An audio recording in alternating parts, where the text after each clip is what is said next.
ironinghero.com, o seu serviço de engomadoria e lavandaria online. A Ironing Hero recolhe e entrega a sua roupa gratuitamente. Especialistas em realizar serviços de urgência de lavagem, engomagem e limpeza a seco em menos de 15 ou 30 horas, com o máximo cuidado e total segurança. Desfrute do seu tempo livre a fazer o que mais gosta e visite o site www.ironinghero.com e faça já o seu pedido.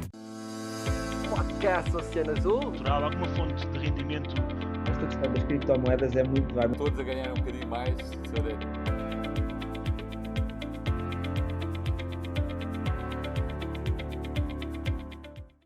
Olá, sejam bem-vindos ao Podcast Oceano Azul para mais um episódio da série Fundadores, dia 4 de outubro de 2023. Comigo tenho, depois de umas férias alargadas, os fundadores Nuno Silva da Uriplay, Stefano Moraes da Indico Capital Partners e Tim Vieira da Brave Generation Academy e o, até hoje, único concorrente presidente da República Portuguesa. Tim, tu acreditas que os outros concorrentes estão um bocadinho com receio de manifestarem a sua candidatura? Eles sabem que eu estou a liderar, né?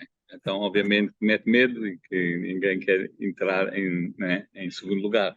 Mas não, eu acho que todos têm um plano, eles todos têm muita experiência política. Então, eu acho que vão ficar o máximo tempo nas antenas e só podem sair, mesmo no fim, né? Quando já não puderem estar mais nas TVs e tudo isso, para depois dizerem, olha, vote por mim. Exatamente. Mas eu quis investir e isto é uma maratona para mim, então tenho muito a aprender, então tenho 2 anos para aprender, vamos ver. Muito bem.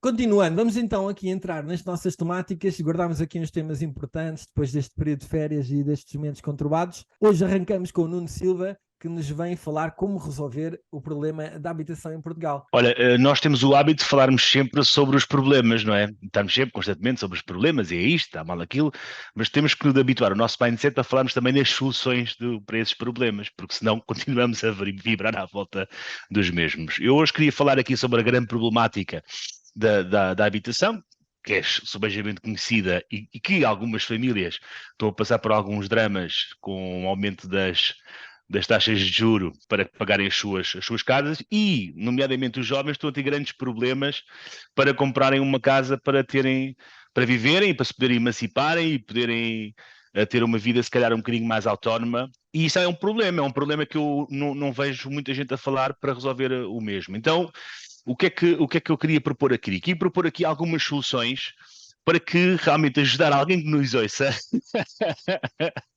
a propor também ao governo alguma dessas medidas. Para já, uma das coisas que nós devemos pensar é efetivamente as grandes cidades, que é onde é mais difícil arranjar ou comprar ou arrendar casa, a preços que sejam acessíveis ao ordenado das pessoas, é realmente definir áreas de habitação onde as pessoas possam efetivamente ter zonas de arrendamento, zonas de compra acessível.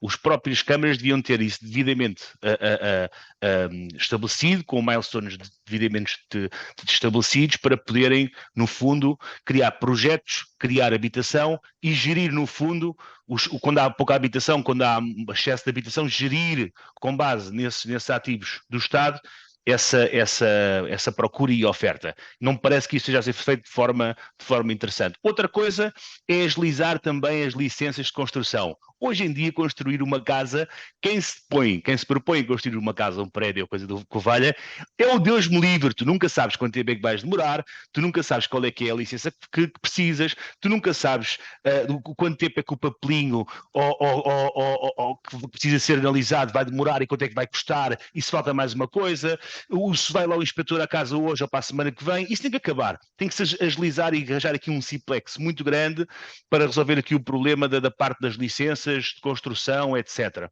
Depois outra coisa, temos que repensar aqui a fiscalidade. Temos que pensar em fiscalidade. Hoje em dia tu compras uma casa por 200 mil euros e pagas praticamente quase 10 mil euros de IMT. Epá, 10 mil euros é um grande jantar, Epá, tem que se começar a rever isso, tem que se arranjar aqui medidas de apoio, nomeadamente para os jovens e pessoas que querem comprar a sua primeira casa para habitação permanente, ok? Eu até ponho essa ressalva para habitação permanente, para haver efetivamente aqui ou não digo não pagar IMT, mas pelo menos arranjar uma forma de parcelar esse montante por um valor, por um período superior. Ou seja, em vez de pagares logo os 10k, se calhar vais pagar aqui 1000 euros um prazo máximo de 10 anos, e se mais tarde vendes a casa, aí sim és obrigado a pagar o IMT restante. E arranjar estes mecanismos para que as pessoas possam comprar. Outra coisa, relativamente também à parte dos IMIs, das casas, também tem que haver aqui algum ajuste, ou seja, tem que haver aqui, de certa forma, perceberem as pessoas que estão a comprar uma casa e que têm os créditos muito altos, têm que realmente se pensar o IMI, não se pode estar a fazer a mesma taxa para uma pessoa que tem 20 ou 30 apartamentos, ou outra que tem um apartamento. Eu sei que há o AMI, há o IMI, mas mesmo assim devia haver aqui um IMI intermédio para que as pessoas, não, a sério, para que as pessoas que tenham realmente uma casa ou duas casas consigam ter um bocadinho menos, mais um alívio um bocadinho maior. Pronto, no fundo, estas são algumas das medidas que eu estou aqui a partilhar convosco, que acho que já seriam muito incentivadoras para resolver este problema da habitação em Portugal. E é esta coisa que nós devemos ir para a rua reclamar e pedir isto, e não dizer queremos casas. Chega de palhaçada, vamos ser um bocadinho cerebrais e vamos propor medidas concretas e cobrar isto de certa forma ao governo. Algumas dessas soluções, estás a dizer, são soluções que já vêm, bom, excetuando aqui a questão do IMT, que de facto é um imposto surreal. O montante, as câmaras já nem sabem o que é que vão fazer ao dinheiro. Eu acompanho aqui mais diretamente da Câmara de Sintra e eles literalmente não sabem o que é que vão fazer ao dinheiro do IMT, porque a velocidade de compra e venda de casas está a ser tal que eles estão a injetar dinheiro nas câmaras com compra e venda, que eles nem sabem bem o que é que vão fazer a este volume de dinheiro que está a entrar. É de facto um imposto muito alto. E, por exemplo, o imposto, se for sobre vendas de terrenos, sabem quanto é que é? É 5% do valor. Aliás, 6% do valor é o valor que se paga de imposto. É surreal, é um valor altíssimo. Se for sobre casa já não, é um valor mais baixo, é um percentual mais baixo, mas na mesma continua a ser uma percentagem muito alta. Tim, diz-me uma coisa, tu achas que estas medidas que foram propostas pecam por tardias? Algumas destas soluções que o Nuno está a falar fazem parte do programa Mais Habitação. Acreditas que houve aqui uma falha da governação que, em vez de cautelar isto, deixou andar e agora, quando está a propor, literalmente o problema já está em cima da mesa? Não, eu acho que é verdade, acordamos tarde, né? Agora, quando começamos a ver a procura e a oferta, e vamos ver 10 anos atrás ou 15 anos atrás os fogos que construíamos e os fogos que construímos hoje, estamos a construir um décimo. Então, obviamente que supply and demand não é preciso ter uma licenciatura para perceber se há menos e há procura, os preços vão aumentar. Eu acho que a burocracia, sim, sem dúvida, é tantos impostos e mais isto e mais aquilo, e é mais umas letras que temos que pagar sempre, etc. Temos que limpar e deixar o mercado começar a andar, sem dúvida, porque a verdade é, se eu quero fazer casas, vamos lá dizer, acessíveis, e eu tenho um plano de 2 anos, nunca leva 2 anos, vai para 4, 5 anos, os preços têm que ser mais caros, porque estamos a pagar o dinheiro, ainda para mais agora com os juros e tudo. Então, eu acho que temos que ser um bocadinho mais rápidos com tudo isso que está a acontecer. Mas já acordamos tarde e vamos precisar de várias soluções pequenas que conseguimos executar para termos umas diferenças grandes. Okay? E as soluções, agora ouvimos também que agora vai acabar non-habitual residence, né? O fim dos apoios aos não residentes habituais, não é? Exatamente. Então, temos sempre desculpas. Quem é que foi os Golden Visas, foi os Vice Gold, depois foi isto, há sempre desculpas para a razão que é. Mas nunca não é, tomamos mesmo, fazemos aqui um plano que conseguimos executar para fazer soluções, como o Nuno estava a dizer. Mas eu acho que é nós que temos que pedir soluções, né? E vir com algumas também. Era ok. Bom. Stefan, diz-me uma coisa, só para também fechar aqui nesta temática. Nós tivemos, à conta da grande crise de 2008 do subprime, em Portugal 2012, a questão da dívida pública que nos bateu com força, faliram imensas empresas de construção. Perdeu-se todo aquele know-how que havia, aquela malta, e muitos que haviam emigraram para outros países. Portanto, temos um déficit de qualidade nesta área da capacidade de construção. Temos um custo de construção muito alto. Em média, o preço metro quadrado de construção é pelo menos 1.500 euros mais IVA. Estamos a falar quase 2.000 euros. Portanto, se tu queres construir uma casa de 100 metros quadrados, só de construção são 200.000. Não é? Portanto, automaticamente já não estás a fazer uma casa para preços baixos.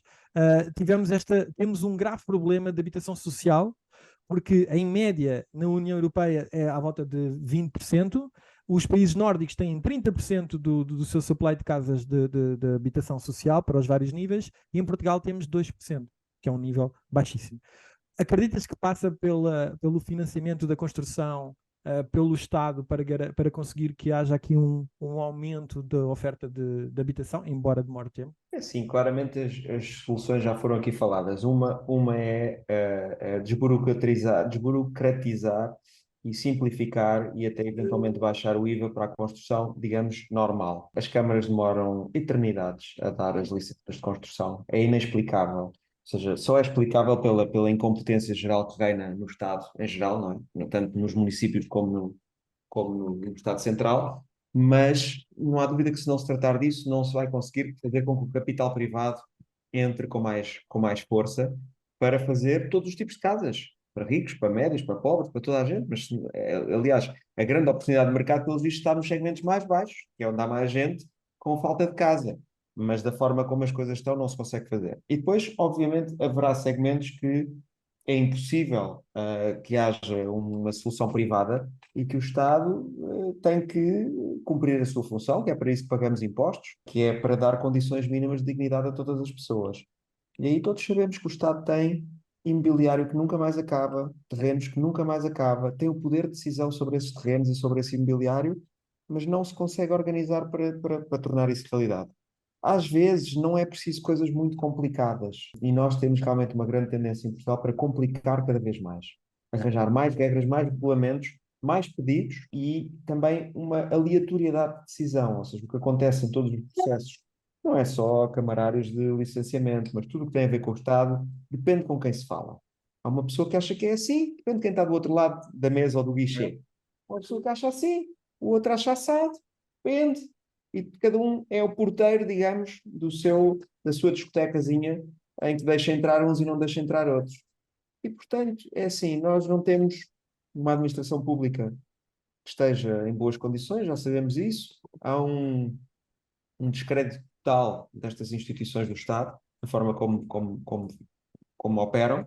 Não é nada pessoal contra os funcionários públicos, pelo contrário, conheço muitos, até muitos na família, mas a verdade é que as pessoas no setor público estão totalmente desmoralizadas, não há chefias nem há gestão, a partidarização é total no setor público, aos mais altos níveis, mas em todos os níveis, sinceramente, nas diferentes tipos de estruturas, e portanto, como não existe meritocracia, não existe nenhum incentivo, quer a pessoa faça bem, quer faça mal, fica tudo na mesma. E na realidade, em Portugal, tudo depende do Estado, quase tudo depende de alguma coisa do Estado, é um Estado omnipresente e que ou não decide, ou decide mal, ou leva uma eternidade. Portanto, é uma coisa muito preocupante, este é o caso da habitação, mas podemos falar de outras áreas, que isto é mais ou menos transversal. Está no Estado a possibilidade ou nos governos, a possibilidade de resolver a questão da habitação, tendo em conta o ambiente macroeconómico, as dificuldades naturalmente, não há varinhas mágicas. Mas eu não vejo, desde há muitos anos, ou talvez desde sempre, uma vontade efetiva de fazer coisas pragmáticas, práticas, resolver os problemas das pessoas de uma forma simples. Encontra-se sempre problemas. Eu acho que o que acontece é que nos decisores públicos e muitas vezes políticos, as pessoas andam à procura de problemas, não andam à procura de soluções. E é por isso que às vezes há alguns políticos, quando vêm com soluções fáceis, rápidas, se calhar não são perfeitas, mas que são fáceis e rápidas, têm sucesso. Verdade. Por exemplo, o caso de Oeiras. O caso Era isso que eu ia Oeiras, dizer. que foi até preso, mas que pelos vistos foi realizado. Por alguma razão é. Toda a gente lhe bate por jantares e pelos almoços e pelo vinho que ele bebe. Mas a verdade é que por alguma razão ele ganha eleições em Oeiras. Peramanca. Mas era branco, não era tinto. Isto vale a pena, a peramanca. Ou seja, porque os outros nem com peramanca nem sem peramanca. Verdade, seja, há que reconhecer o mérito de Oeiras e do Isaltino, que há 2 anos ou 3 anos atrás já andava ativamente a desenvolver os projetos de imobiliário. Claro que havia muitas bocas pelo meio, mas o que é verdade é que ele agora, estamos no pico da crise de habitação, e como o Nuno estava a falar e bem, soluções para cima da mesa, e ele está a inaugurar prédios. E o que acontece é que as outras câmaras todas estão a correr atrás, mas estão a iniciar processos que depois têm que ainda ir a concurso e têm que ser aprovados, e depois tem que se fazer a contratualização. Depois a quem ganha, como os projetos demoram tanto tempo, para vocês terem uma ideia, um concurso público que corre bem demora 6 meses. Em média vai demorar 9 a 12. Portanto, entre o momento da candidatura, lá com o orçamento, e o momento em que é aprovado, os preços são completamente diferentes. A primeira coisa que a pessoa faz quando, acho que em Évora, agora ganhou uma empresa espanhola, a construção de um hospital, ou o que era, a primeira coisa que fez, assim ganhou o concurso, foi dizer, olha, a atualização do valor 50% a mais. Porque o tempo é tão grande entre a candidatura e a decisão que é completamente... E pronto, e depois o que é que acaba por demorar muito.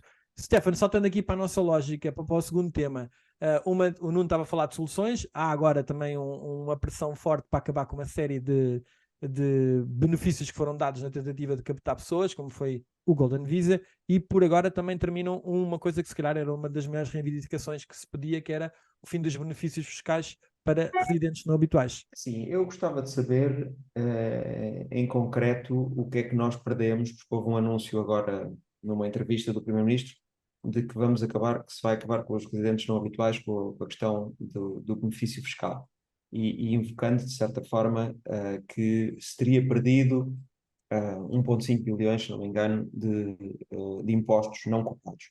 Mas é assim, essas pessoas não viriam para cá se não houvesse esse regime. Portanto, não se perdeu nada porque não existia, não é? Poder-se-ia ter cobrado se elas estivessem cá a viver antes, mas elas não estavam. Elas vieram porque havia esse benefício. E essas pessoas não são estas pessoas que fazem com que as casas fiquem mais caras. Pelo menos não na população que precisa. Na realidade, essas pessoas afetam a capacidade de comprar casa de pessoas que já estão bem na vida. Ou seja, essas pessoas afetam a capacidade de comprar casa na Quinta da Marinha, em Cascais, em outros sítios de altíssima qualidade, em que as casas são caras e tornaram-se muitíssimo caras. Ou afetam o preço de renovar um jardim ou de fazer piscinas. Mas não é isso que afeta a normal da população portuguesa, até porque essas pessoas normalmente compram outras coisas, geram emprego, geram empresas mais qualificadas e investem de várias maneiras e criam emprego. Portanto, Stephanie, deixa-me adicionar, está incluído nessas pessoas as pessoas que são portuguesas, que saíram e emigraram durante um X número de anos e que, entretanto, houve esta medida também os engloba para eles regressarem a Portugal. Eu estou a assumir que não vai ser uma coisa tão disparatada que também impeça os próprios portugueses, ou seja, que... Também acaba o regime de exceção para os portugueses que queiram regressar. Porque eles estavam no mesmo. Isso ainda é escrito em lado nenhum e, na verdade, até a lei passar no Parlamento, tudo pode acontecer, não é? Há imensos anúncios constantemente de coisas que vão acabar, que vão começar, etc., e que nunca acontecem, ou que acontecem de maneira diferente. Eu quero Mas a habitação mais também começou assim e todos pensavam que ia mudar muito e depois no fim não mudou, não é? Claro. Esse é um outro problema que é realmente o distanciamento hoje em dia entre a sociedade civil e, digamos, o poder público é enorme, como eu nunca me lembro de ter visto. Ou seja, parece que não há, talvez haja uma certa desconfiança do poder político em que pense que o setor social e privado só se quer aproveitar do sistema. Mas é que eu acho que há hoje em dia um distanciamento total, realmente, entre o que a população pensa e as empresas pensam, e, digamos, os líderes económicos e das diferentes áreas pensam, e o que é executado pelo Estado. Acho que há uma espécie de um divórcio que é lamentável, porque numa maioria absoluta, se não houver input de fora, as coisas correm muito mal. E, aliás, estão a correr muito mal em várias dimensões, nomeadamente tudo que tem a ver com o setor público, à exceção das contas públicas, que é uma coisa que está na ordem, e ainda bem que está na ordem. Mas tudo o resto, o que nós vemos é a desintegração das instituições. O Serviço Nacional de Saúde, a educação, tudo o que são serviços públicos, os licenciamentos. Enfim, o que nós vemos é o declínio total da função pública. E é lamentável porque Portugal depende do Estado. Portanto, nós não podemos ter uma função pública que não funciona. Como dizia alguém, Stefano, desculpa, como dizia alguém, é grátis, mas também depois não tens para dar. Ou seja, tu não pagas, mas também não andas, estás a ver? O problema é que nós pagamos todos bastante. Exatamente. Ou seja, não é toda a gente que paga, mas os que podem pagar qualquer coisa pagam muito. Tal e qual. Não é a maior parte da população, by the way, é uma pequena parte da população que paga os impostos quase todos. E, portanto, eu acho que isto é um estado lamentável de situação e da nação e do país, mas o que é mais grave parece que não há diálogo, ou seja, não há uma capacidade de se ouvir e de se pensar de uma forma prática de resolver problemas urgentes da população e do país. Ou seja, parece que houve uma desistência e há umas pessoas que estão, digamos, numa torre de marfim e que decidem a vida de toda a gente e os outros não têm, não há poder de decisão, até às eleições, enfim, as eleições podem ser sempre igual e o resultado ser o mesmo, e até pode até não haver alternativa. Mas a realidade é que parece que não há diálogo. E isso não era assim, por exemplo, antes da maioria absoluta, o que é lamentável, porque eu até acho que deve haver maiorias absolutas, porque senão as pessoas não conseguem fazer coisas. Agora, maiorias absolutas têm que se servir para se fazer coisas, não é para não fazer coisas e para não ouvir mais ninguém. E isso é que eu acho que é lamentável. E o caso dos Golden Visas e dos residentes não habituais, e podia dar outros 20, são coisas que são pouco pensadas, pouco Eu acho, pensadas. não me parece que seja mais uma resposta à pressão da opinião pública, porque na verdade é um bocado residual, é como os Golden Visas, não é? Mas a pressão da opinião pública à falta de habitação e a encontrar bodes expiatórios que sejam o Golden Visa é que está a aumentar as casas, esta malta que vem para cá e que não paga tantos impostos como nós e nós pagamos tantos. Eu acho que não é pelos números, é mais por uma questão de são medidas que neste momento o público em geral não Infelizmente, aceita. populismo. Eu acho que isso, infelizmente, chama-se populismo. Agora, eu acho que se perguntar à vasta maioria da população portuguesa se a culpa das casas é dos residentes não habituais, pá, eu acho que as pessoas não estão. Acho que, Olha que acho que é ficarias surpreso, que a maior parte acha que o pior problema ainda são os residentes. os Golden Visas e o alojamento local, é a opinião Mas a geral. verdade é que não é assim. O alojamento local é uma questão um bocadinho diferente. Ou seja, há alguns centros populacionais que realmente foram tomados pelo alojamento local e têm que ser regulados. Aí tem, digamos, o Airbnb tem um impacto maior em termos de número. Sim. Agora, as Golden Visas, ou ainda pior, os residentes não habituais, isso é um número ínfimo de pessoas. São muito Epá, mas poucas as pessoas pessoas. não aceitam porque não concordam que tenham que pagar. Os que pagam impostos, porque há muita gente que não paga, mas os que pagam têm uma taxa altíssima de imposto e depois olham para o lado, pá, este gajo nem é português, eu não estou a falar dos que regressaram, não é? Tem, tem- Mas não tirem o benefício, João. Neste caso, deem o mesmo benefício ao português também. Agora, mas aí é uma outra, mas não aí, retirem a aí é toda uma possibilidade outra de eles conversa, ó virem para cá Nuno. gastar dinheiro, porque realmente, Aí é aquilo que nós falámos, que é o essencial da questão, que é a taxa de impostos em Portugal, não é? O nível de impostos, a sobrecarga de tal e impostos é qual. altíssima. Pronto, Mas o que é que se fez? tem que haver um plano, tem que haver um plano de desmame, não é? De reduzir, porque é assim, tu não podes chegar ali à maluca, vamos baixar impostos, porque foi o que tentaram fazer em Inglaterra e rebentou logo. Tens de ter um plano. Só que a questão aqui é que o próprio sistema vicia-se no imposto para captar mais dinheiro.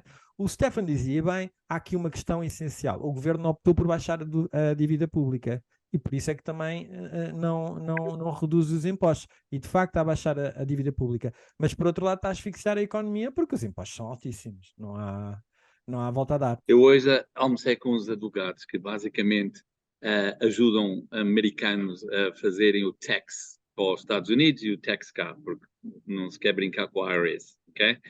E a verdade é que eles já estão a começar a planear para terem mais pessoas na Espanha, que agora vai trazer uns incentivos para estrangeiros irem para lá viver, e os nomads também vão pagar menos taxas. Então, a Espanha que está a entrar num processo que vai ser uma competição para Portugal e Portugal vai sair da corrida, ok? E a Grécia, que também já tem uns incentivos e vão ficar mais competitivos. Então, estão todos agora a ficar mais competitivos e a gente sai de um sítio que já tínhamos agora um histórico e um sucesso que estava a correr bem. E a verdade é que essas pessoas, como o Stefan diz, eles pagam o privado médico, privado de escolas, tudo isso. Não põem grande peso na estrutura portuguesa e até alugam casas de muitos portugueses e pagam, né, bem pelas casas, então entra através de dinheiro para o Estado. Então, como é que não se vê estas coisas? É só coisas básicas. Isso aqui é sempre não é o 101. Não é preciso pensar muito com essas coisas. É sério que sim, temos que ter um plano para abaixar para os portugueses e isso tudo. Outros portugueses que estavam fora, uma das mensagens que eu recebi era um português que está fora há 4 anos, estava com planos de vir para o ano e agora já não sabe se vem ou não vem, porque a ideia era vir para cá, ganhar um bocado com isso e outra vez pôr valor aqui, vem com a família, mais 3 filhos, etc, etc. Já não tem. E brincamos com as pessoas, temos coisas que dissemos aos estrangeiros que é assim, depois já não é, leis que mudam, e até se não é para acontecer, não podemos falar, não é? Porque o que o Stefan diz é dito, a coisa começa já a criar ruído, não é? Está a perceber? E estamos num mundo que o dinheiro pode ir para onde quer. Não é preciso vir para cá. Nós é que pensamos sempre que todos querem só estar aqui.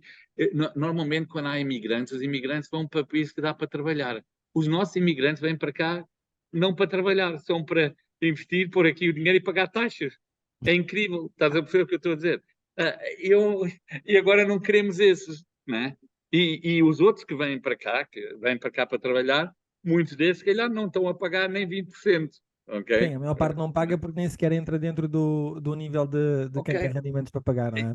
Vamos lá ver, é por isso que eu estou a dizer, é tudo Mas, isso. mas a minha opinião geral que eu queria perceber era assim, mesmo isto que o Stefan está a falar, de agora acabarem com esta lei, acabarem também com a questão, já acabaram com a questão do Golden Visa, parece que isto é tudo resultado de um mau planeamento a nível habitacional e agora para parar fogos e para tentar acalmar a opinião pública, vamos acabar com estas medidas que até eram inteligentes, mas que ou acham que é mesmo uma decisão do ponto de vista económico que não faz sentido. A mim parece mais que é para acalmar a população, não é? Eu acho que é uma decisão populista, porque houve aí um vídeo do Bernardo Blanco, da IEL, que foi muito difundido, criou mais hate junto do PS, no fundo. Então vocês todos devem ter visto esse vídeo, não é? Era o Johnny e o João, não era? Que era o Johnny e o João, pá, brilhante, pá, o Bernardo Blanco, pá, o indivíduo realmente é brilhante, mas acredito que ele não queria que se acabasse com o programa regressar, ele queria que se baixasse os impostos para os portugueses, não é?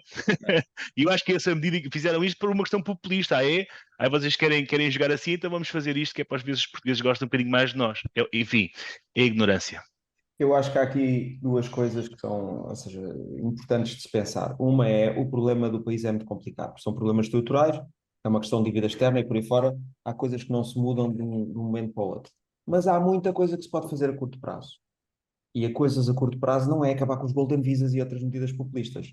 São realmente medidas de simplificação e incentivo da função pública, melhoria da qualidade das chefias e da gestão do Estado, digamos, das diferentes operações do Estado.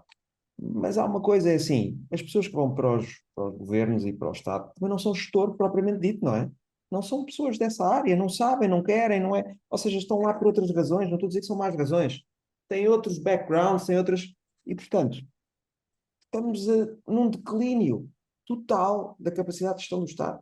É lamentável, mas essa é a verdade. E nós, para resolvermos problemas básicos, rápidos e coisas básicas que se poderiam fazer no Estado português, tínhamos que ter pessoas adequadas a fazer isso e a vontade política. Ora, não há nem uma coisa nem outra. Portanto, infelizmente, eu acho que nós, macroeconomicamente, eu acho que estamos a resolver a questão da dívida. Acho que isso é um trabalho inegável dos últimos 10 anos. Começou com o Passos Coelho, continuou com o Mário Centeno e continua com o atual ministro. Isso é positivo, mas a vida não acaba no déficit, que era o que já se dizia na altura, ou seja, há outras coisas. Eu acho é que nós não temos os atores certos. Não estou a falar de partidos, mais uma vez, as pessoas, No fim não é partidos, é atores. O timing político não permite, porque as pessoas estão sempre em campanha eleitoral, etc. Ou seja, o sistema está todo mal. Agora, há soluções, não é fácil.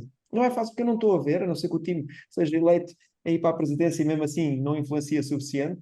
Ou seja, quantos times é que nós precisávamos para resolver esta questão? Muita gente, porque o problema é que não são só os ministros e os secretários de Estado, são os diretores-gerais e depois as pessoas todas que estão no guichê da Câmara que também acham, não, eu preciso mais de 20 papéis. Mas Stefan, começa de cima. A gente olha para o nosso primeiro-ministro, parece que ninguém pode fazer nada. Tudo volta a ele. E até se fazem alguma coisa, ele pode mudar as ideias de tudo. Eu não estou a falar mal porque é a maneira dele fazer as coisas. E parece que é uma boa maneira. Até tem alguma independência na minha visão e até tem uma intervenção muitas vezes positiva. Mas mesmo abaixo dos ministros, Já não dá nada. param. Tudo que chega à função pública para. E depois temos não conseguimos resolver greves, não conseguimos resolver os professores, os médicos, os camionistas, as pessoas aqui dos comboios, antes sempre aqui a ver mais uma greve, mais isto, mais aquilo. Epá, eu acho que nós já tivemos instituições que funcionavam melhor, sinceramente. O Serviço Nacional de Saúde, que é importantíssimo, exato. funciona cada vez pior. Sim. As escolas, alguém acha que estão a funcionar melhor? Não é por termos currículos de diversidade que as escolas funcionam melhor. Mas se os alunos não têm aulas, obviamente que temos um problema. Se as pessoas ficam em casa, obviamente temos um problema. Mas nós estamos a ir cada vez mais para fundo, lamento dizer. E é urgente. E parece que não há stress, não é? É urgente. Para acabar este ciclo de abraço amigo à governação do país, tivemos um soundbite esta semana que tem resultado, já na outra vez quando lançaram tem resultado aí com grande indignação. Parece que não gostamos de ser comparados à Roménia, somente quando as coisas não são muito favoráveis. Tim, fala connosco. Mas é assim, é verdade, eu também queria vir com algumas soluções, mas eu tenho aqui a Roménia já ultrapassou Portugal no nível de vida, né? Então eu decidi, vamos No PIB parar per com... capita. PIB per capita. Vamos aqui, então, né, não comparar com a Roménia. Eu fiz aqui o Google e comecei aqui a ver com quem é que podíamos comparar. Eu não sei se conseguem ver, mas se não dá para ver, eu tentei ver as cores onde a gente conseguia comparar e só conseguimos comparar com a África. Então, em África, e já temos muitos países com a mesma cor que nós em África, Não é Sul assim, pá, América não é e assim. South América. Não, mas é melhor. Então, you must Google it. Está aqui, olha, tudo aqui já no norte está com a nossa cor. And it's weird. É estranho. Então, E vai piorar ainda mais. e o que é o que está aqui a dizer. Então, aqui a gente vamos. O nível de vida em Portugal poderá continuar a cair face à média Claro que vai. da União Europeia e já estará abaixo da Roménia, pressionado pelo peso da fiscalidade. É o que tivemos aqui a falar, né? Depois vamos aqui, estamos aqui a competir, fomos, né? Agora é o 7 pior, agora fomos para o 6 pior, então não é que queremos estar nessa posição, mas é onde é que estamos, né? Depois vamos aqui. Não, atenção, nós subimos uma. Atenção, essa informação é um bocadinho dúbia. Nós, na verdade, subimos uma posição. Ok? Só que isto depende sempre como a notícia é transmitida. Nós estávamos em 20º e a Roménia estava em 21º. Nós subimos para 19º, ultrapassámos a Polónia e a Hungria. Só que fomos ultrapassados pela Roménia, ok? Portanto, mas aqui eu só estou a dizer aqui o estudo que foi feito pela Universidade do Porto e aqui diz que fomos de 6 não, fomos em vez de 7º, fomos para 6ª pior posição para 7º. É o que está aqui a dizer, não sei, foi o que eu mandei, mas João, então vamos só para números concretos que está aqui, que diz o máximo, aqui, a instituição assegurou que a fatia para o Estado tem sido cada vez maior, explicando o máximo de 36,4% do PIB de carga fiscal em 2022, que após relativizado pelo nível de vida traduz num esforço fiscal de 17% acima da média da União Europeia. Ok? Então, aí estamos a 17% em cima da média. Ok? Então, o que o Nuno estava a dizer, se a gente tinha cá baixar e íamos para uma média, já era muito, muito bom para todos. Já estávamos quase a chegar a uma média mais para o João, ou para o John que para o João. Ok? Então estávamos aí. E depois aqui também tem carga fiscal, basicamente nos anos entre 2019 e 2022, subiu de 34,5% para 36,4%. Ok? Então não está a baixar, está a aumentar, já sabemos isso e estamos a sentir. E não é só isso que está a aumentar, temos o resto que está a aumentar e o serviço aí para baixo. Como o Stefan disse, a saúde abaixa, as escolas abaixam. Então temos a ter que escolher saúde privada. Temos que usar o Uber mais porque o comboio não funciona. Temos que ir para uma escola privada. É incrível. É isso que é super difícil. E depois ainda, obviamente, temos o juro, que não é a culpa. Eu não vou dizer que aí é a culpa do governo, mas é o que é, né? Temos tudo basicamente heredado aqui. E não temos urgência. É isso que para mim dá um bocado de stress. É menos riqueza, menos tudo, né? Depois vamos aqui, começamos a ver mais um bocadinho. Isto era como se estávamos uma equipa de futebol e estávamos a ir para baixo e estávamos a perder e estávamos a ficar pior tudo. Despedíamos né, o treinador, como fazemos logo rápido no futebol. Mas no país, o nosso treinador fica lá para sempre, etc. E não percebe que temos stress e que... Né, e aqui é que dói mesmo, eu não sei. É só isso. Não foi positivo, nem o Nuno, nem o Stefan, nem eu, mas... E é difícil, porque queremos até ser um bocadinho positivos, né? Mas só se compararmos com outras pessoas é que eu vejo a gente ficar positivos. E se calhar é a melhor coisa.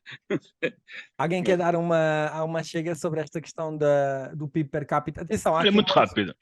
Diz, Nuno, força. Não queria só dar uma chega muito rápida. Eu acho que não é, às vezes não é questão de ser, há aqui uma diferença entre ser realista e pessimista. Eu sou tradicionalmente, e acho que somos os quatro até muito otimistas. Só que realmente a realidade leva-nos para isso e não me admira que daqui de um ano ou dois o per capita, nós face a outros países, por exemplo, agora a Hungria podem descer, mas não tenho a mínima dúvida que nós vamos continuar em ciclo descendente. Não, porque não há medidas contrárias, percebe? A Hungria, a Polónia, obviamente que também vão descer, não é? Quem é que vai em turismo hoje para a Polónia ou para a Hungria? Claro, por causa Ao da lado guerra, é Rússia? verdade. Aqui Sim, estamos sim. com... E da Ucrânia? Aqui até crescemos, por causa disso, éramos os mais longe. E depois ainda temos o PRR, que também está a entrar e que também deve estar a ajudar os nossos números. Eu não sei bem, porque não sei como é que isso Não, vai é que ser. estes números Bem, aqui têm a ver mas- com o PIB per capita. O PIB per capita tem a ver com a população. Há aqui fatores importantes quando se analisa isto. Por exemplo, desde 1990, diz aqui, a Roménia perdeu 17% da população, enquanto Portugal Mas eu acho que o ganhou, problema ganhou é este, o 5%. problema é sempre este, é que nós estamos sempre a comparar, desculpem-me as pessoas desse país, não é por um mal que eu vou dizer isto, mas sempre com os coitadinhos. Opá, vamos Não, é que comparar estas com uma fórmulas, Inglaterra, com uma estas França, fórmulas, com uma claro, Espanha, pá, é essas que fórmulas já têm, chega, quer dizer. essas fórmulas obrigam a um racional, que às vezes E é um eu não bocado sei quanta dúbio, população é que temos. não Como é? estavas a dizer, há muita gente cá que se calhar até está cá e a contribuir em Não, algum porque para o a PIB, mas não mensagem está a que ser passa é que contada. alguém que está na Roménia, de repente, está a viver espetacularmente bem comparativamente com Portugal. E a verdade é que não tem nada a ver, não é? É Mas, uma João, realidade o que a gente quer ver completamente. é quanto Deixa-me só dinheiro é partilhar que aqui isto sobra. contigo para É tu que sobra veres. no fim. É que sobra no fim. Olha Vamos aí, ver. só para partilhar aqui para vocês verem. A taxa de inflação de setembro de 2023 na Roménia é 9,3%. A taxa de inflação em Portugal é 4,8%. O salário médio, porcentagem em relação à média europeia, Roménia é 36% do valor médio europeu. Portugal é 62%. Vamos dizer, epá, não é grande coisa, de facto não é. Nós temos 62%, mas quer dizer, é literalmente o dobro do salário médio. A taxa de ensino superior é 44% em Portugal, 25% na Roménia. A mortalidade infantil é 2,6 em Portugal, 6,9 na Roménia. Ranking de segurança, estamos em sexto, eles estão Mas, em terceiro. João, mas aqui eu acho que a questão não tem a ver com a Não, eu só Roménia estou ou a dizer Portugal. isto, Nuno. A questão aqui de Sim, transmitir estas informações é que estes é índices por a gente causa já sabe de como é que combater é. o... Mas, Sim. João, era bom ver no Tu fim. pintas sempre a Era bom imagem ver conforme quanto é que aquilo eles que têm interessa no fim. transmitir. E o que interessa é o Sim, soundbite. eu Mas, João, percebo. era bom Mas ver. Se eles até esse é fim bom de que isso semana, aconteça. mas era bom ver se nesse fim de semana tiveram a querer mais casas, se quanto é que é o dinheiro que eles têm no fim do mês disponível. Se Há vivem muitos melhor. outros fatores. Certo. Estás a perceber o que eu estou a dizer? E às Sim, vezes isso é 100%. que é. Então, esses números, é assim, eu antes lembro que tínhamos roménios cá. Eu agora não vejo muitos deles. Estás a Verdade. perceber o que eu estou a dizer? Então, Uhum. já não estão a vir para cá. Não pode ser tão bom para se eles antes estavam a vir para cá e agora não estão. Opa, João, o que a gente está aqui a dizer Exato, é não estou a que ouvir romenos, mas estou a ouvir outros. Não é? está bem, mas não estamos a comparar com se calhar esses outros. Mas estás a Então, perceber o que mas eu estou a dizer? a minha pergunta para vocês é o seguinte: nós tivemos aqui 3 temáticas. É isto que às vezes a mim me faz um bocadinho de confusão em perceber, porque eu quando olho para o Estado, ou seja, o Estado define as políticas, quem governa define políticas e facilita, e é quem reparte o grande bolo que o país tem para repartir. Complica. 100%. E pode complicar e pode ser prejudicial para o desenvolvimento. Epá, mas a mim parece-me que isto não é culpa exclusiva única de quem governa o país. Não é? Parece-me que nós, enquanto portugueses, Mas ninguém está a falar, ninguém está a dizer que a culpa é exclusivamente do PS. A culpa tem sido de não é todos do os PS, eu governos digo dos governos. dos últimos 40 anos, Mas a percebes? minha questão é essa, Não é só do PS. não é os governos só, é nós portugueses, nós enquanto tecido empresarial. Onde é que estão as nossas empresas? Onde é que estamos nós enquanto empresários a criar riqueza? Porque isto deviam de aumentar os salários. Epá, eu aumento os salários se eu conseguir vender alguma coisa, não é? Não, ou se eu aumentar os salários e não ter que pagar mais carga fiscal. Porque no fim, quando eu pago alguém mais 100 euros, essa pessoa recebeu 50, basicamente, 52, ou o que seja. No fim, está a perceber o que eu estou a dizer? E o que custa a mim, o que eles recebem, é isso que me magoa. Porque eu agora, em janeiro, vou aumentar salários outra vez. E sei o que dói, porque dói a sério, não é? Mas 100% de João, acordo, o que tu estás a dizer 100% de acordo que o Estado, já falámos, o grande cancro em Portugal é a taxa de impostos. Impostos muito altos têm que ser reduzidos. Não é só, mas é um grande limitador ao crescimento, não é? Como é que é? É também, como é que é? A justiça também poderia ser muito melhor para conseguirmos confiar e investir mais e saber que vamos chegar, se houver um problema, conseguimos chegar a um bom porto, vamos lá dizer. A burocracia, que o Stefano também já falou, e há coisas que um governo não é? Como temos agora uma majority, pode até fazer algumas coisas pequenas que falamos, que começava já a pôr o motor a andar e que dava confiança. Eu só quero é confiança. De momento não estamos com muita confiança. Né? Tu estavas a dizer há bocado uma coisa muito importante, que é o exemplo vem de cima. E o exemplo é um bocadinho, digamos, se o chefe dá uma determinada orientação, faça-se. Não é uma questão de leis ou de não sei o quê, é para fazer. Yeah. Ou seja, o que eu não noto de cima, não estou a dizer que é mais de topo possível, mas o que eu noto nas chefias é que não há essa vontade de fazer. Ou seja, é uma espécie de, ok, quer se faça, quer não se faça, olha, vamos continuar a jogar o nosso jogo e a fazer a nossa vida normal. Ou seja, há uma falta de urgência, uma falta de urgência. Isto não seria grave se em Portugal o setor privado e a sociedade não dependessem totalmente do Estado. Exato. É um Exato. país que depende totalmente do Estado para tudo. A maior parte das pessoas depende do Estado ou do seu rendimento, ou das autorizações não sei do quê, ou de poder fazer uma atividade ou não poder fazer. Portanto, nós somos um país em que o Estado tem uma preponderância enorme. Até porque é necessário, porque como as pessoas são pobres, precisam realmente do apoio do Estado, mas também onde não é necessário, o Estado também está, com grande veemência e a decidir. Aliás, veja-se o peso que a política tem até nos telejornais e em tudo, ou seja, tudo é à volta da política. Não é à volta das empresas, não é à volta do que se consegue fazer. Portanto, o sistema português está feito, não é de agora, não é deste governo, nem do Passos Coelho, nem do Sócrates. Estamos a falar de 800 anos de história assim. Sempre foi. O rei, a corte, o Estado, o Parlamento, o Presidente, sempre foi assim. Estamos a falar de uma história de dependência total do Estado. Mas também estamos a falar de uma história, desde esses tempos, de uma incompetência gravíssima das pessoas que estão à frente do Estado. Em geral. Às vezes até bem intencionadas. Às vezes não. Às vezes bandidos e ladrões. Mas às vezes até bem intencionados. Mas nós temos um problema gravíssimo de qualidade de governação. E que depois se repercute na instrução e na educação da população geral. E que depois repercute, obviamente, na qualidade dos nossos empresários. Que também não são grande coisa. Obviamente.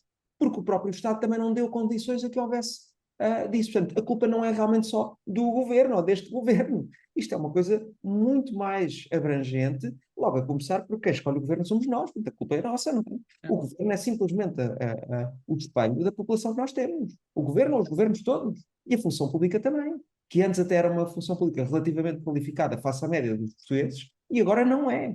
Ou se é, não parece. Portanto, são problemas muito, muito profundos de centenas de anos. Não vou dizer que não são só décadas, não é o Salazar, são centenas de anos. O problema é que nunca mais chega ninguém, o Dom Sebastião, que de uma vez por todas resolve algumas coisinhas. E porque os diagnósticos, o que nós estamos aqui a dizer, já toda a gente sabe, há décadas. Mas nós, uns atrás dos outros, não conseguimos ter pessoas à frente que resolvam coisas um bocado básicas, um bocado É fáceis. verdade.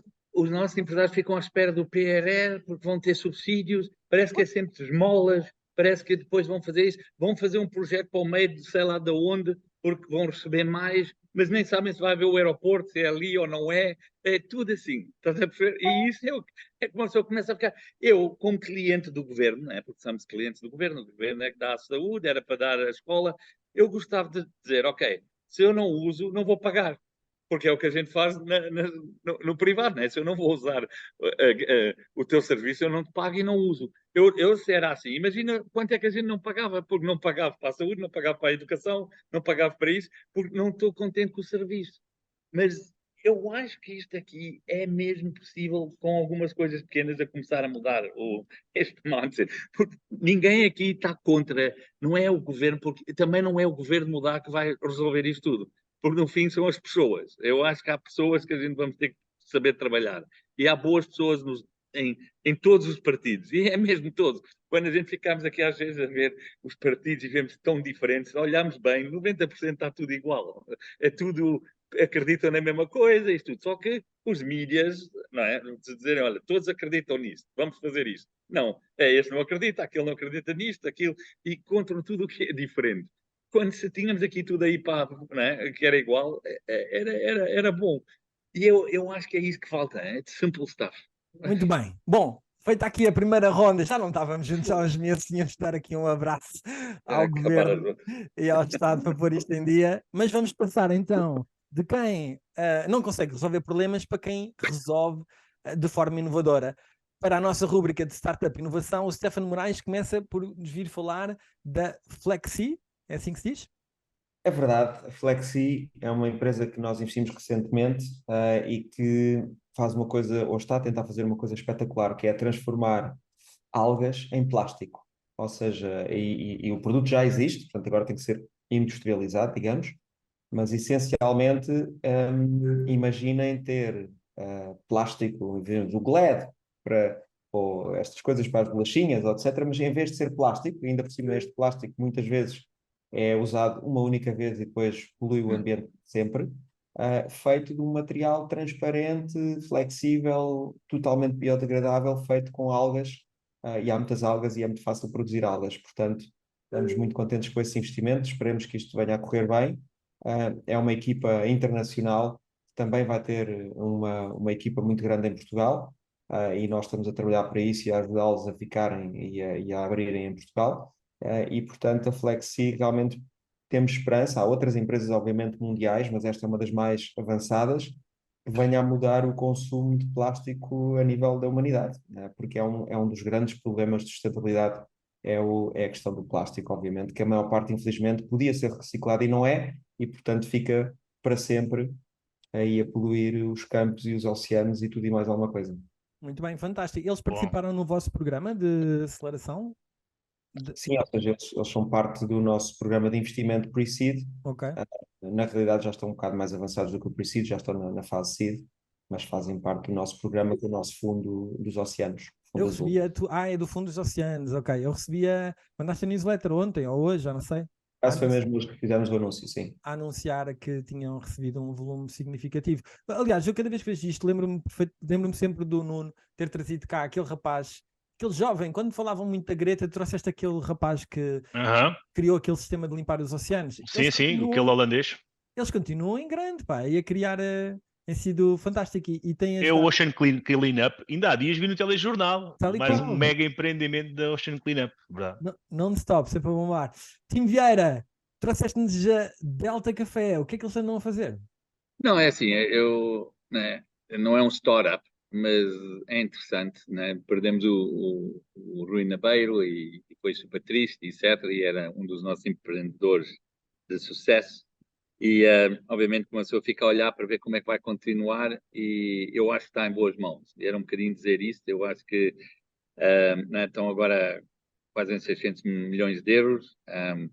Se a gente precisamos de empresas assim, mas também comecei a ouvir que agora estão mesmo a querer começar a ficar internacionais. E não é só internacionais, a vender um contentor de café, mas é começar a investir em países diferentes, e é isso que estávamos a dizer, né? Que o dinheiro pode ir para onde é mais rentável, e eu acho que estamos a ver agora a Manela a começar a pensar mais para onde é que a Delta vai poder ir, e vão começar a abrir lojas agora em Madrid, estão a começar a produzir o café em mais sítios, etc. Então isso é bom, eu acho, para Portugal. Eu vejo ele como uma história de Portugal, e estamos com poucas marcas internacionais comparados com muitos dos outros países. Então eu acho que isso faz todo o sentido, e era só mesmo para dizer um bocado que eu acho que a Delta vai começar a fazer algumas coisas interessantes, e que se calhar mais empresas vão começar a ver que no estrangeiro conseguem começar, e vai ser o crescimento deles, etc., olhar para fora. E isso era bom, era um bocadinho isso. Eu era para ter ligado a ele só para perceber alguns insiders antes, mas o tempo fugiu, sorry guys. Mas se calhar depois eu faço um update. Eu, por acaso, É eu sempre que passo num centro comercial e vejo uma loja, não sei se vocês consomem Nespresso, é que eu vejo aquelas lojas nos centros comerciais, Nespresso, aquilo super, aquele brand super tipo Apple, não é? Assim mesmo a puxar a puxar assim para o premium, mas eu fico sempre na dúvida, aquelas lojas não são rentáveis, aquilo é apenas posicionamento em brand, não? Eu duvido que eles consigam pagar sequer a renda da loja com os cafés que vendem. Não, eu acho que em Portugal é super difícil para ele, porque a Delta, eu acho que é 40% do mercado cá, Fortíssimo, então não é? é enorme. E a Delta sempre estava a inovar, né? Estava a sair com cápsulas novos, e agora tem outro cápsula que vai sair, que talvez vai ter um patent por um tempo, etc., aquelas coisas, e isso é espetacular, né? E também nunca vendeu a uma Nespresso, porque vemos sempre, tudo acontece por uma grande comprar outra, e é espetacular. Eu acho que é isso. Então, eu cá nem. Nespresso não é para mim, é pena, né? Mas lá fora eu gosto muito da Nespresso, mas cá gosto da Delta. Sim, já estou a ver a fazeres um anúncio igual ao do como é que se chama o ator de Hollywood que faz o O Clooney. yeah, Tens toda a pinta de Clooney, tu, agora que eu estou a ver. Ah, Tu, Delta, fazer um anúncio da Delta. à la George Clooney, brand português. Acho que resultava muito bem. Acho que era um sucesso. Sabe o que é engraçado? É que no outro dia eu estava a tentar explicar a um jovem o Clooney e não estava a conseguir, porque estava a dizer que ele tem uma propriedade ali no Discovery, na Comporta, e eu estava a dizer o Clooney, e não percebia quem era. E depois só quando eu disse, aquele homem, ele faz um Nespresso. Ah, o homem do café! Ah, o homem do É café. incrível, não é? Para nós a gente vê ele como o Clooney, para eles ele vê o homem do café. Mostra que temos de falar com todos, não é? Tim, Tim, o sucesso da tua campanha presidencial reside no teu anúncio da Delta Cafés. Vais ter que fazer o presidente do café. Muito bom. Vá, para terminar aqui este segmento Startups e Inovação, Nuno Silva, Uber Duck.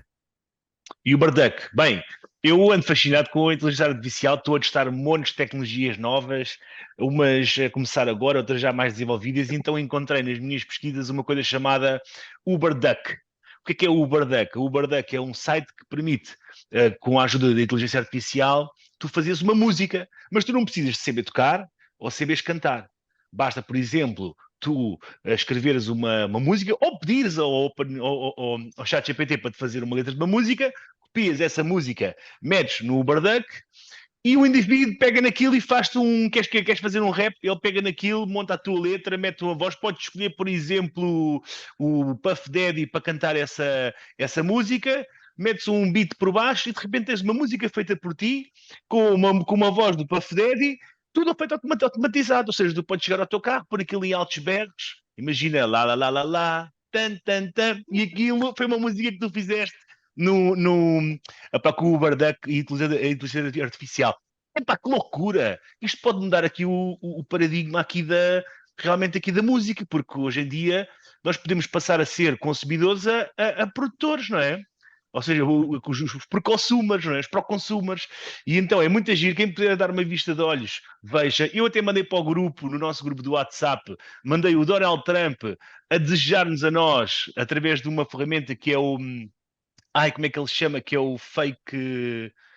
A Fake You, que é o Fake You, que pôs o Donald Trump a mandar uma mensagem a nós a dizer, pronto, que gostava muito de nós e que o nosso programa era muito fixe. Com a voz do Donald Trump igualzinha, igualzinha. Por isso, olha, muito, muito cool. Quem puder visitar aqui o Uberduck e fazer aqui uns testezinhos, acho que vai curtir à brava. Eles têm uma versão gratuita que dá para fazer algumas brincadeiras, depois obviamente tem uma paga. Mas é fixe, olha, o maravilhoso mundo da indústria virtual aqui a dar aqui um boostzinho e uma novidade aqui à malta. Pá, eu estou fã do chat GPT, tenho usado e abusado, aquilo é uma loucura. E Ele é muito bom. estamos muito mais produtivos do que, pá, é produtividade vezes 10. Quem não abraçar o chat GPT vai ficar para trás, que aquilo é em esteroides, literalmente. E já agora deixar aqui também uma dica, João. Vocês não sei se cheguei a mandar para vocês um vídeo do Paul McCartney e do John Lennon. Uma música Epá, nova. que é uma música com as vozes deles os dois, uma música completamente diferente. Eles nunca na vida cantaram aquela música e é arrepiante ver o que aquela inteligência artificial fez daqueles dois indivíduos a cantar uma música que nunca cantaram na vida. Realmente é assustador. Epá, por isso vejam também no YouTube, metam no YouTube também. Eu não sei se dá para ouvir antes. Hello, I'm Donald Trump and I would like to welcome Nuno Cabral, Stefan and Tim for your great work. Thank you, Mr. Trump.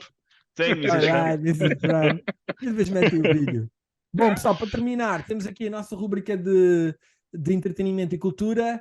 Tim, os nossos lobos. Este mês fomos todos lobos e eu tive um privilégio de poder ir ver eles a jogarem e ver aquela bravura e o coração todo, desde que começam a cantar o hino até ao último apito, são mesmo top, incríveis. Eu acho que para as pessoas que não percebem rugby, não percebem o que é esses amadores, muitos deles, eu acho que temos 10 que não são, que jogam na França, o que eles conseguiram fazer contra monstros do rugby mundial, e para mim dá tanto orgulho. E depois olhamos para eles e é dentistas e software designers e tudo pessoas também a darem muito valor não é? Sem estarem no desporto mas depois a conseguirem entrar nos corações dos portugueses todos, mas também de muita gente à volta do mundo. Eu recebi tantas mensagens de grandes lendas de rugby da África do Sul, da Nova Zelândia, a Inglaterra, a dizer que a minha segunda equipa agora é Portugal.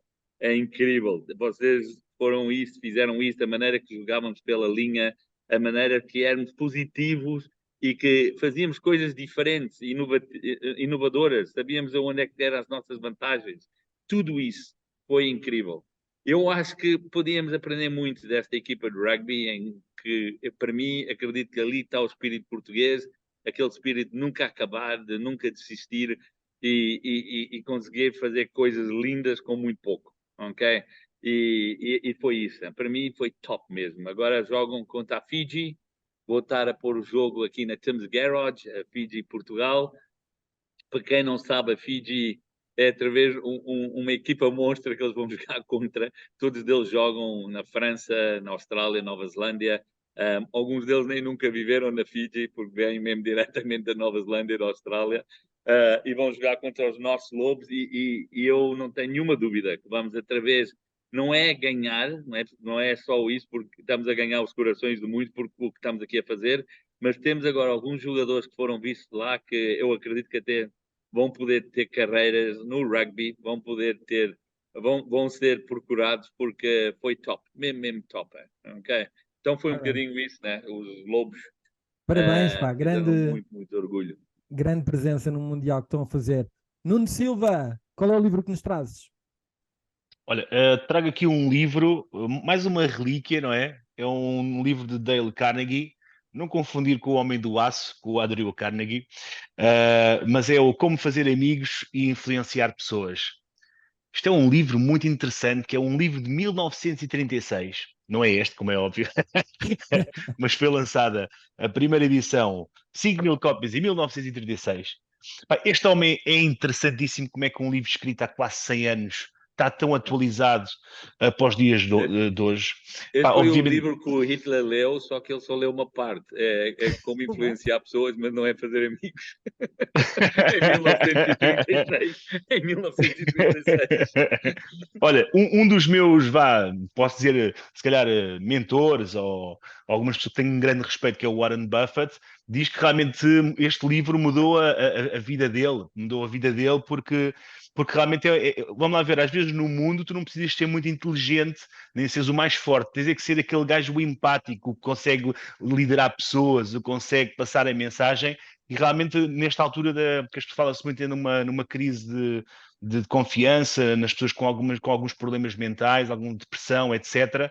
Talvez possa ser um livro interessante que recomendo a vocês comprarem e lerem com atenção e guardar religiosamente na vossa biblioteca, porque realmente é um livro que pode ajudar vocês a tornarem-se pessoas melhores e mudarem na vida e realmente terem capacidade de perceber como é que vocês conseguem, no fundo, se converter em pessoas mais extraordinárias, mais empáticas, mais confiantes, e daí deixei a minha sugestão. Alright, muito bem. E para terminar, mas não menos importante, Stefano Moraes, O Fim do Mundo.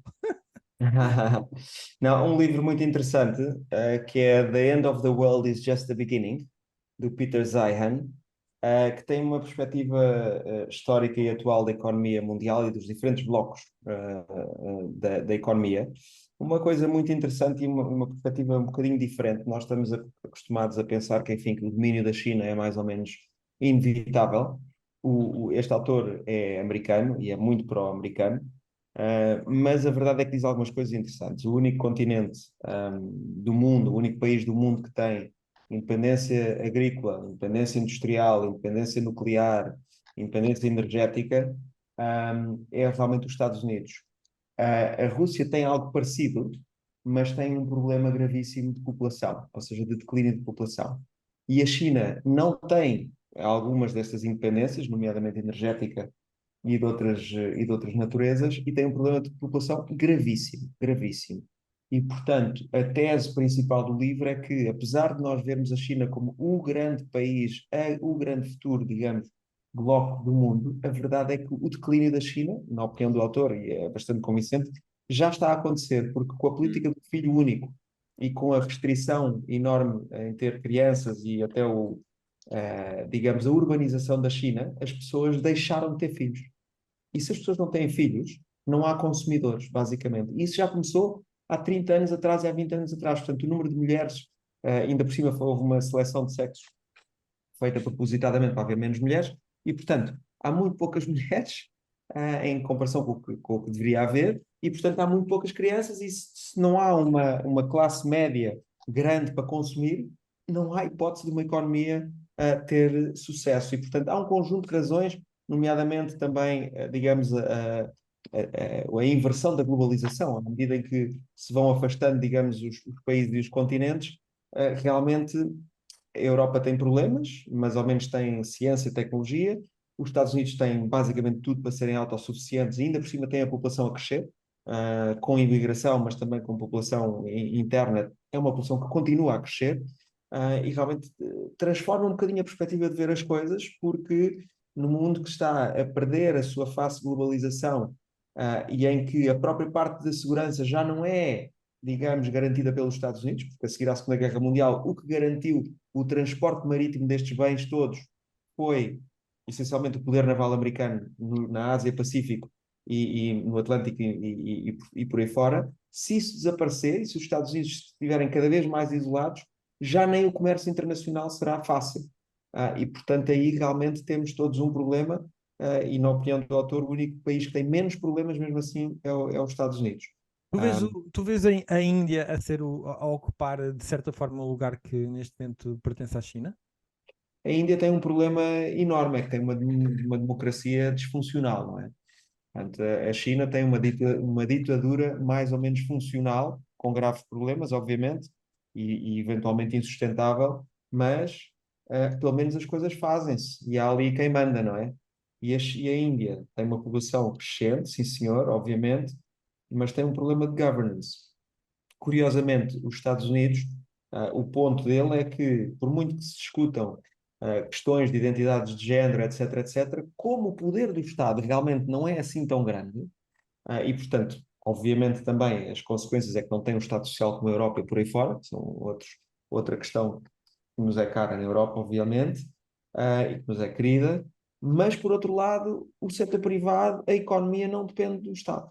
E não dependendo do Estado, as coisas avançam e funcionam, não é? Quando há, como na Índia, uma preponderância muito grande, muita regulamentação, muita decisão local, regional e nacional, de tudo o que acontece na economia indiana, que é parecido com Portugal, basicamente as coisas emperram. E, portanto, a Índia não deu o salto económico que devia ter havido, devia ter tido, apesar do crescimento populacional, porque também não tem as instituições a funcionar como a China, por exemplo, tem, apesar dos problemas que obviamente a China tem em termos de direitos humanos e por aí fora. Mas esta questão da população é realmente o driver, ou seja, faça-se o que se fizer, se não houver pessoas para consumir, sorry, não há economia. E esse é um problema português também, obviamente, não? Portanto, meus caros, fazer filhos está na ordem do dia. Contribuam para a Só que isso população. só resulta daqui a 20 anos. Yeah. Mas Mas sabes como qual é já- o mal? Já tínhamos O mal é que... Então deixa estar, Stefan. Eu já fiz, Não, já está, para mim já está. não, o mal é que é uma coisa que não dá para usar o Uberfuck, Uber Duck para fazer filhos, não pode ser um AI, tem que mesmo Não. ser, né? E hoje em dia estamos todos muito ocupados e a Mas há pagar coisas taxas. há coisas muito avançadas hoje em dia nessa área, não é? Há muitas formas de ter filhos e de fazer filhos. Já não é como antigamente.